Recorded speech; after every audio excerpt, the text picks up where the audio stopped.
Los objetivos que busco con este webinar, que buscamos, son, en primer lugar, conocer legislación específica y protocolos básicos de atención a la diversidad, referencias y nomenclatura básica, que algunos ahí estamos un poco perdidos, clarificar los contenidos, qué debe de aparecer o qué debería o qué consideramos nosotros que debería de aparecer en la programación didáctica en referencia a la atención a la diversidad y mostrar ejemplos de atención a la diversidad en una programación de francés y en otra programación de inglés. Y previamente, además, voy a marcar, en este índice lo veis más claramente, un poquito también el tratamiento histórico, los niveles de concreción, etcétera.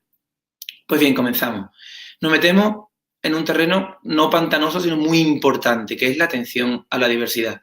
¿Por qué es muy importante? Dejando un poco de lado los elementos morales. Es importante porque la oposición lo valora mucho, ¿vale? Y está de moda, tristemente, ¿vale? Pero está de moda y el tribunal lo va a valorar. Por lo tanto, nosotros, como es un elemento de corrección, un elemento a tener en cuenta bastante importante por parte del tribunal, debemos de dominarlo bastante.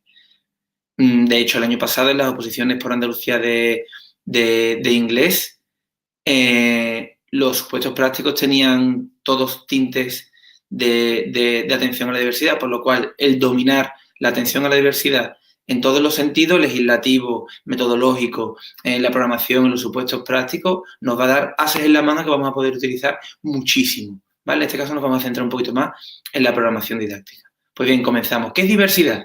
No voy a dar una definición ni personal ni siquiera de algún autor. Nos vamos a ir a la ley, que es lo que nadie te puede discutir. Tú puedes hablar de Cheita, que habla de inclusión educativa, puedes hablar de Piaget, de Vygotsky, puedes hablar de decenas o de cientos de teorías, de neurociencia, de constructivismo, de conductismo, y puede haber opiniones.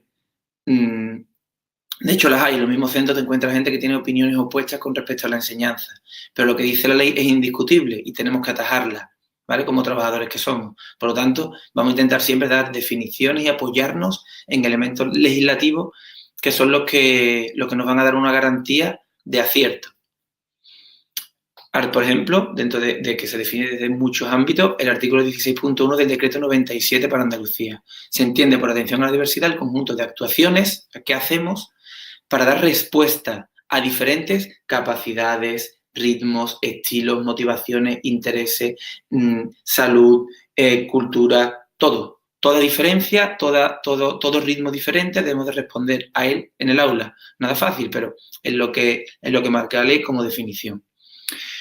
Históricamente, la educación varía con el paso de los años. Como varía la sociedad, como varía la sociedad, varía la educación, porque la educación, al fin y al cabo, lo que trata es, como fin último, de preparar a futuros ciudadanos, a que ese niño que tiene 9 años, el día de mañana va a pagar nuestras pensiones o va a tener que pararse en el paso de peatones cuando nosotros pasemos, o va a ser el novio o la novia de tu hijo o de tu hija.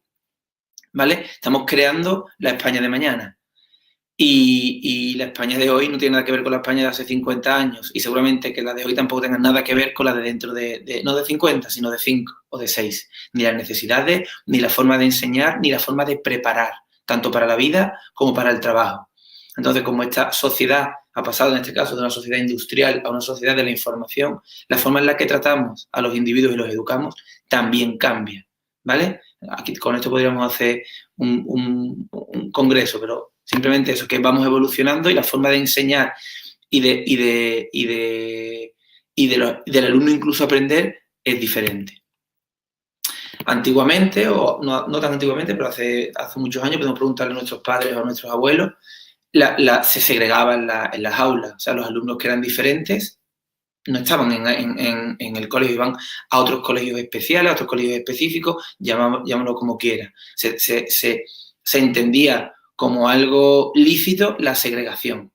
De ahí pasamos a la normalización, ¿vale? Que trataba de tener un poco en el mismo centro educativo, de alguna forma, a dichos alumnos. Hoy día, de lo que se habla es de integración, de inclusión. Yo al respecto incluso hay una entrada en el blog educativo, en el blog de la web, que hace referencia un poco a lo difícil que es esta inclusión, pero bueno, eso es un tema más de debate y menos de aplicación práctica de la programación didáctica, de incluir al alumno en el aula ordinaria, casi sea cual sea el trastorno o la dificultad que le impide acceder al currículo, porque al final estos alumnos son diferentes a efectos educativos porque no pueden o se pasan de llegar al currículo educativo, bien sea objetivos, competencias, criterios de evaluación, son diferentes. ¿De acuerdo? Hoy día lo último, por llamarlo así, es la inclusión educativa.